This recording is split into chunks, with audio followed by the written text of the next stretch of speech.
Приветствую вас на канале Раиса Горяченко «Дача, сад, огород, цветы». В апреле месяце, где-то в конце апреля, в начале мая мы очень любим уже есть свежие ягодки, клубники. Но для этого вот сейчас я уже начну заниматься этим вопросом. Начало октября как раз нужно будет высаживать в кашпо вот эти замечательные растения. Посмотрите, как я это делаю. Итак, для посадки я уже подготовила с осени прошлого года. Вот такие были у меня маленькие корешочки. Это у меня ремонтантная клубника 2 сортов. Вот. И вот они за лето у меня так разрослись. Очень хорошие, замечательные кустики. Они пока росли, не цвели. А вот сейчас вот как раз я их готовлю для посадки именно в кашпо. И в следующем году уже рано весной они зацветут и будут давать урожай. Что же мне надо, кроме самой клубники, рассады клубники, которую я заранее подготовила? Давайте посмотрим, что мы будем делать по почве и какой раствор будем им готовить, питательный раствор, чтобы они быстро укоренились и росли. Итак, для посадки нам нужны вот такие кашпо, это большие, здесь где-то больше 3 литров объем. Эти кашпо очень хорошо для корневой системы. Если маленькие, тогда не выдерживают, плохо растут растения. Вначале урожай есть, а потом маленький урожай. Вот очень мне нравится, что вот там водичка вытекает, вот они дырочки, уровень воды никогда не превышает нужный уровень воды. Итак, у нас есть кашпо такие. Затем я подготовила уже, она сейчас сухая, 1 часть зерновой земли, 1 часть идет 1 к 1 огородной земли. Только я ее пересеяла, видите, пересеяла. И сюда же, вот у меня подготовленный, уже размоченный, он даже высох, кокосовый субстрат. Зачем кокосовый субстрат? Видите, какая получается крошечка. И благодаря вот кокосовому субстрату почва не сбивается. Получается такой рыхлой, и вода хорошо проходит, и корни хорошо развиваются. Поэтому я вот, у меня здесь будет земля на 2 как раз кашпо, это где-то 7 литров, да? На 7 литров вот я набираю вот столько. Мне достаточно будет 1 литр, можно спокойно. Если чуть-чуть больше будет, ничего страшного не будет. Где-то литр уже размоченного кокосового субстрата. Хорошенько перемешиваю, чтобы была одинаковая как раз. Очень хорошая земля. Это мы готовим как раз, чтобы в зимний период. Сейчас осенью как раз растения будут укореняться, хорошо расти.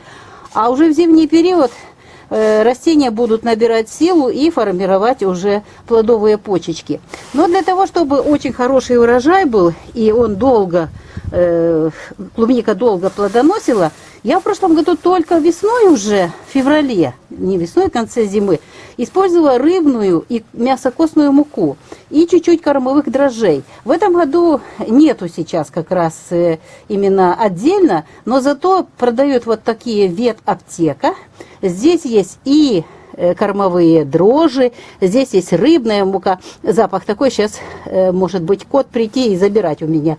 Вот. И здесь же мясокостная мука, кальций, микроэлементы, аминокислоты. В общем, уникальная вещь, очень хорошая. Мне это очень понравилось, поэтому на 2 кашпо я вот такие 3 жмени вот этого удобрения вот так делаю. И теперь важно все это перемешать, хорошенько перемешать.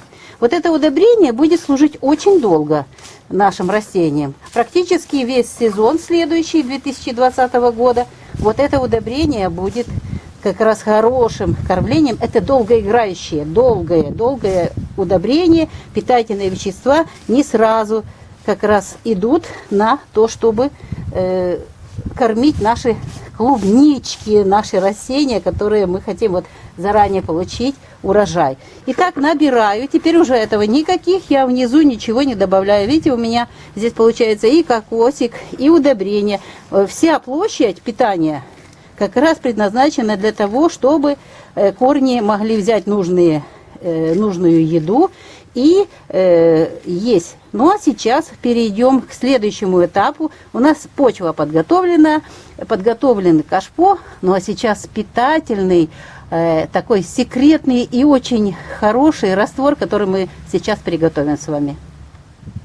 А теперь готовим очень ценный питательный раствор для того, чтобы клубника в кашпо очень хорошо укоренилась, быстро укоренилась и набрала рост корней как раз к зимовке. И для этого я использую вот такой укоренитель HelpRost. Здесь, смотрите, очень хороший состав, микро-макроэлементы и плюс аминокислоты.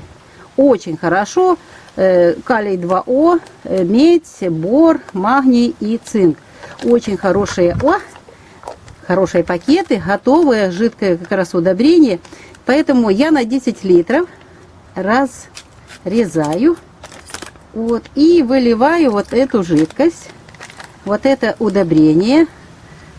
Здесь пишут, что это органика минеральная, значит оно действительно так. И теперь я выбиваю, потому что каждая капелька очень дорога нам. Вот так.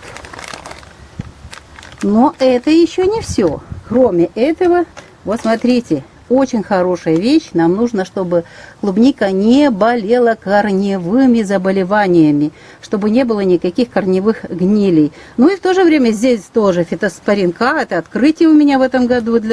Я открыла для себя вот этот новый фитоспорин против различных заболеваний. И плюс еще целый состав, очень хороший состав удобрений здесь. И тоже всякие подкормочки, очень ценные питательные вещества, которые нужны клубничке будут в зимний период. Ну а затем они пригодятся и весной, и для закладки урожая. Ну, у меня уже раствор готовый. Я заранее его сделала. Вот. Перемешиваю. Ну вот цвет должен быть вот такой вот. И не темный, и не светлый. Вот еще немножечко. Я сейчас добавлю, чтобы было полностью 10 литров, и будет супер. Я заранее его растворяла в ведерочке для посадки клубники, для того, чтобы фитоспорин как раз просыпается и за сутки вот хорошо расплодился, размножился в воде. И сейчас я вот его буду использовать при поливе посаженных саженцев клубники. Ну вот раствор у нас готов. Он сейчас набирает свою силу, готовится к тому, чтобы поливать. А мы сейчас приступим к посадке. Посадке рассады клубники в кашпо. Вот она, такая замечательная рассада. Здесь все было по технологии сделано и посажено. Прямо 2 кустика, но это будет очень хорошо. Смотрите, какая мощная корневая система, хорошая. Ну что ж, это как раз кашпо будет супер для этого. Ну, что нужно для начала? У меня здесь сухая земля была, поэтому беру вот этот чудо-раствор и легонечко его поливаю. Нам сухую землю нельзя садить. Буквально понемножку где-то, так чтобы просохла. Просохшая земля стала влажной. Вот. Отлично. Если была влажная подготовленная земля, у меня просто нету этой земли. Здесь, смотрите, у меня еще есть вот такие кусочки. Оно тоже очень хорошо. Я, значит, беру это полистирол строительный. Ну, можно тоже сюда отправить немного. Просто вот. И теперь беру вот этот корешок, устанавливаю. Но так получится, что оно будет очень низко. Поэтому я еще раз подсыпаю земельку, добавляю. Вот так. Потому что корешки должны будут быть по кругу, разойтись по всей площади. Поэтому еще проливаю. Вот так вот. У нас очень засуха такая сильная, поэтому влажной земли нету. И заранее я не готовила для того, чтобы легко было просеять. Вот, смотрите, замечательная земля. Еще раз проверяем, насколько это будет хорошо. У нас здесь даже росточек есть, мы его оставим и сбоку поставим. Так, еще мало. Надо еще немножко земли досыпать. Еще чуть-чуть досыпаю. И снова поливаю. Чудо-раствор. Живительная такая питательная среда создается сейчас. Вот так. А ну-ка. Отлично. Вот, а теперь вот эти корешочечки все раскладываю по... О, вот здесь замечательно. Почему я так делаю? Для того, чтобы в кашпо ягодки не лежали как раз в самом кашпо, а оно должно быть чуть-чуть выше. И когда расти корни, они еще чуть-чуть поднимут, и получится, что ягодки как раз не будут в земле, не будут в кашпо. Вот, теперь я все корешочки вот так по всему кашпо раскладываю. Вот как, посмотрите, все корешочки у нас здесь заняли всю площадь, не в одном месте где-то, а вот они будут далее, вот здесь вниз, потом, когда я выкапываю, уже забираю в конце сезона, то получается, что там полностью, вот это полное кашпо, получается как раз вот этих корней. И теперь просыпаю. Вот это просыпаю вот эту подготовленную земельку, вот, и чуть-чуть вот так поднимаю за хвостик, видите, чтобы она была еще сверху, но потом прижимается, и снова потихонечку проливаю вот этим раствором, замечательным раствором. Там уже немножечко водичка выходит, ничего страшного, мы ее уберем, вот так. И сейчас, когда оно уже как раз, о, отлично, водичка должна полностью упитаться, вот эта вся масса должна быть влажной. Ой, замечательно получилось. Вот. Теперь остается, чтобы вот эта влажная среда не засыхала, не бралась корочкой, я сейчас присыплю еще вот этой же земелькой.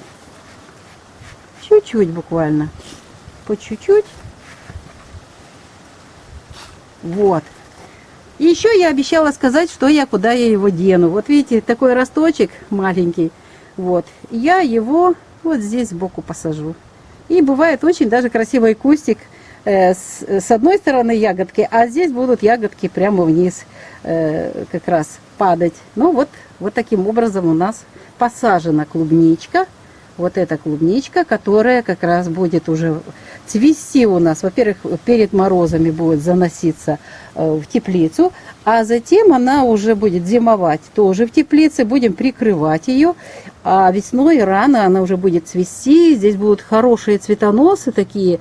Вот сейчас начнется корнеобразование сильное, затем будут очень хорошо формироваться цветоносы, и наши кустики будут здоровыми, и хорошие ягоды заложат хороший урожай на следующий год.